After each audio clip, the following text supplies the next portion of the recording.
Selamat malam, Bapak, Ibu, Saudara-saudari yang dikasihi Tuhan kita Yesus Kristus. Terimalah salam dari HKBP Kernolong, HKBP tertua di Pulau Jawa. Sebelum kita beristirahat malam hari ini, sejenak kita mendengarkan firman Tuhan. Marilah kita mempersiapkan diri, kita berdoa.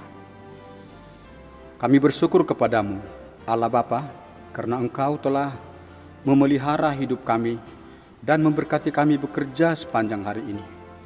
Saat ini kami mau merenungkan firman-Mu. Kami mohon kuasa Roh Kudus memampukan kami menghayati firman-Mu dan dapat mempedomaninya dalam hidup kami. Dalam nama Yesus kami berdoa. Amin.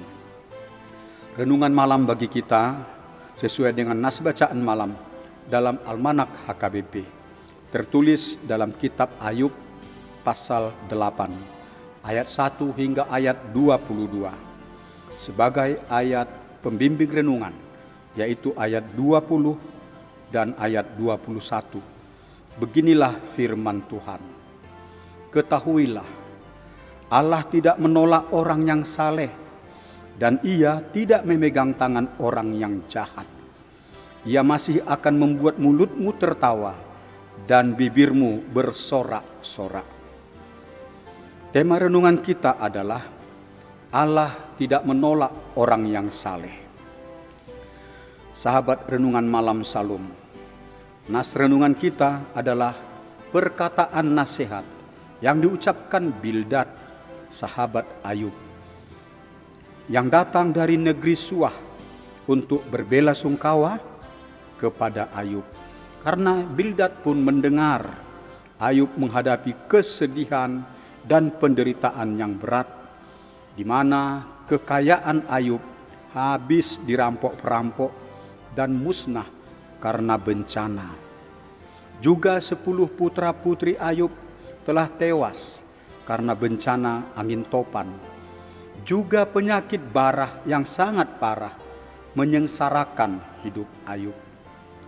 Sebagai seorang teman baik, Bildad berupaya datang untuk berada di sisi Ayub, memberi penghiburan, memberi penguatan dan dukungan semangat, agar Ayub tabah dalam menghadapi penderitaan dan kesengsaraan yang dialaminya.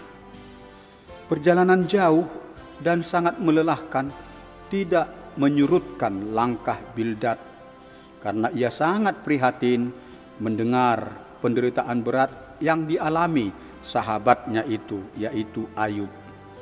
Betapa indahnya sebuah persahabatan yang baik itu. Persahabatan yang tidak hanya bersama-sama tertawa saat pesta pora, tetapi juga bersama dalam isak tangis saat penderitaan menerpa kehidupan ini. Dengan demikian sahabat yang baik itu memberikan semangat hidup yang baru. Persahabatan yang turut merasakan kesedihan atau kedukaan teman, dan dengan kasih memberi penghiburan dan motivasi yang dapat menguatkan semangat hidup, perlulah kita peliharakan di dalam kehidupan kita jemaat Tuhan Yesus Kristus. Seperti yang dikatakan firman Tuhan, bersukacitalah dengan orang yang bersukacita, menangislah dengan orang yang menangis. Tertulis dalam surat kepada jemaat di Roma, pasal 12 ayat yang ke-15. Dan dalam surat 1 Tesalonika pasal 4 ayat 18, kita diingatkan agar saling menghiburkan dengan menyampaikan firman Tuhan. Firman Tuhan itu berkuasa memberikan semangat hidup, berkuasa menghiburkan orang-orang yang berduka. Firman Tuhan itu memberi penguatan dan memberikan kemenangan bagi orang yang dilanda duka cita. Sahabat renungan malam Salum melihat keadaan Ayub yang sangat menderita dan begitu sengsara. Bildad menyangka bahwa Ayub sedang mengalami hukuman dari Tuhan. Ia berpikir karena dosalah maka hidup manusia ini mengalami bencana dan mengalami penderitaan. Tentulah Bildad tahu kalau Ayub dikenal masyarakat sebagai orang yang saleh, jujur, takut akan Tuhan, dan menjauhi kejahatan. Tetapi melihat penderitaan dan kesengsaraan yang terjadi itu, Bildad menyangka tidak ada hal lain penyebabnya, tentulah murka Tuhan. Tentulah ada dosa-dosa Ayub dan dosa-dosa anak-anak Ayub yang nyata diketahui Allah. Dan atas dosa itu Allah sedang menyatakan hukumannya. Demikian yang dipahami oleh Bildad. Sehubungan dengan pemahaman itulah Bildad memberi nasihat dari pandangannya. Di ayat 3 sampai dengan ayat 7, Bildad mengatakan, masakan Allah membengkokkan keadilan? Masakan yang Maha Kuasa membengkokkan kebenaran? Jikalau anak-anakmu telah berbuat dosa terhadap Dia, terhadap Allah, maka Ia telah membiarkan mereka dikuasai pelanggaran mereka. Tetapi engkau, kalau engkau mencari Allah dan memohon belas kasihan dari Yang Maha Kuasa, kalau engkau bersih dan jujur, maka tentu Ia akan bangkit demi engkau, dan Ia akan memulihkan rumah yang adalah hakmu. Maka kedudukanmu yang dahulu akan kelihatan hina, tetapi kedudukanmu yang kemudian akan menjadi sangat mulia. Bildad, teman Ayub, tidak mengetahui bahwa sesungguhnya bukan Allah sedang menghukum Ayub, tetapi iblislah yang mendatangkan bencana dan penyakit kepada Ayub. Karena iblis mencobai Ayub, hendak menyesatkan iman Ayub itu, agar Ayub menghujat Allah. Karena Ayub mendengar temannya berbicara demikian, maka Ayub pun merasa disudutkan oleh temannya. Hal yang demikian mengingatkan kita, agar kehadiran kita berbela-sungkawa kepada teman, janganlah kita berasumsi buruk dan mempersalahkan atau menuduh mereka. Sebaiknya kita dengan tulus memberi penghiburan, menguatkan teman tersebut untuk tabah menghadapi kesedihan mereka, dan menyemangati mereka untuk tetap berpengharapan akan pertolongan dan kasih Tuhan. Sahabat Renungan Malam Salom, meski Bildad, teman Ayub, salah dalam memahami penyebab kesengsaraan Ayub, namun dalam nasihat yang disampaikannya kepada Ayub, ada kata-kata yang sangat bermakna, yang layak kita hayati dalam hidup kita. Seperti dalam nas ini, Bildad memberi nasihat kepada Ayub, mengatakan, ketahuilah, Allah tidak menolak orang saleh, dan Ia tidak memegang tangan orang yang berbuat jahat. Ia masih akan membuat mulutmu tertawa dan bibirmu bersorak-sorak. Allah menghendaki agar kita hidup dalam kesalehan. Artinya, kita beriman, berpengharapan kepada Allah. Kita suka mendengar dan menghayati firman Tuhan.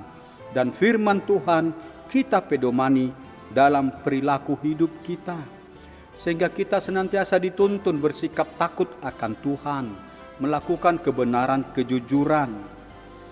Sebaliknya, perilaku kejahatan itu berasal dari kehendak iblis.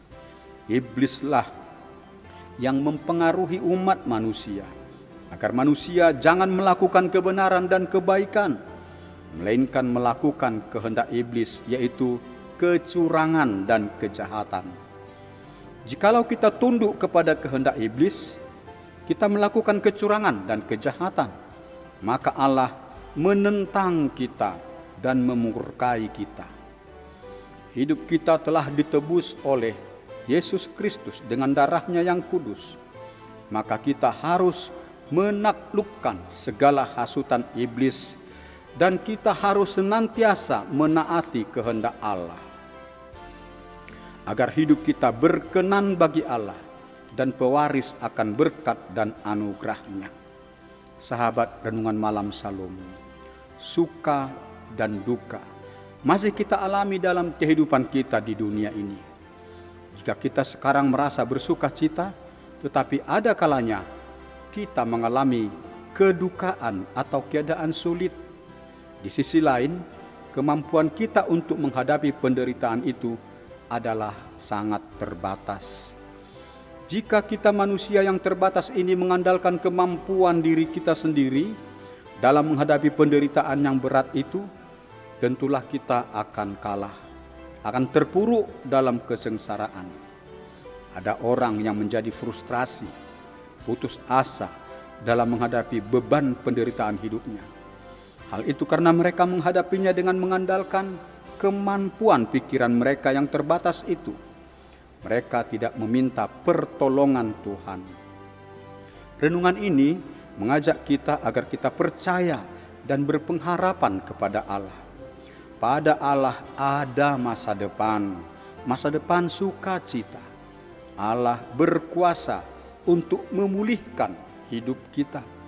Jika saat ini kita dalam kesedihan atau menghadapi kesukaran, tetapi Allah berkuasa menolong, memberkati kita, agar kita dapat tertawa bersukacita karena pertolongan Allah yang dikerjakannya bagi kita hari demi hari.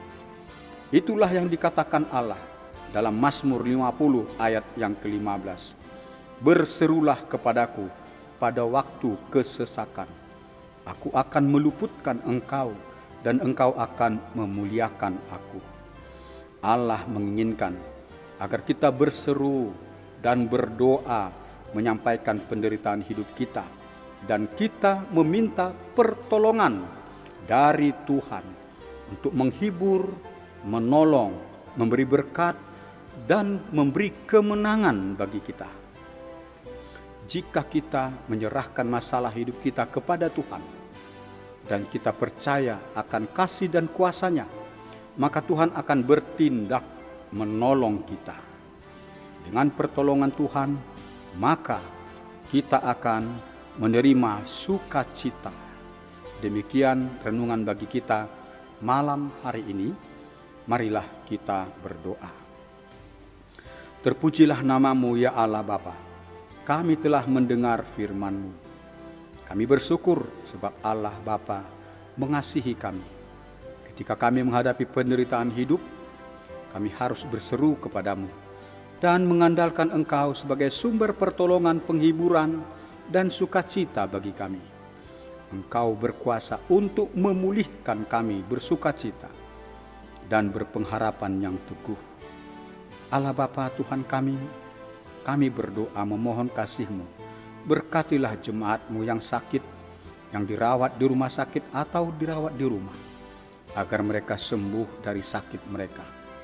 Berkati dan lindungi semua pelayan kesehatan yang melayani para pasien di rumah sakit dan di klinik-klinik, agar mereka terhindar dari virus-virus dan penyakit yang berbahaya.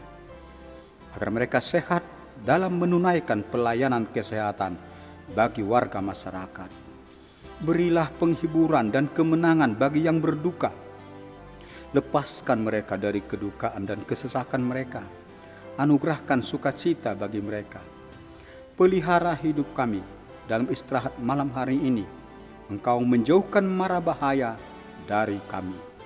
Allah Bapa Tuhan kami, dan Engkau juga memberkati kami esok hari dalam pekerjaan, dan juga Engkau memberkati anak-anak kami dalam kegiatan belajar. Engkaulah sumber keberhasilan dalam hidup kami. Terpujilah Engkau. Dengarkan doa kami dalam nama Yesus Kristus kami berdoa. Anugerah Tuhan kita Yesus Kristus, kasih setia Allah Bapa, persekutuan dengan Roh Kudus yang memelihara hidup kita selama-lamanya. Amin.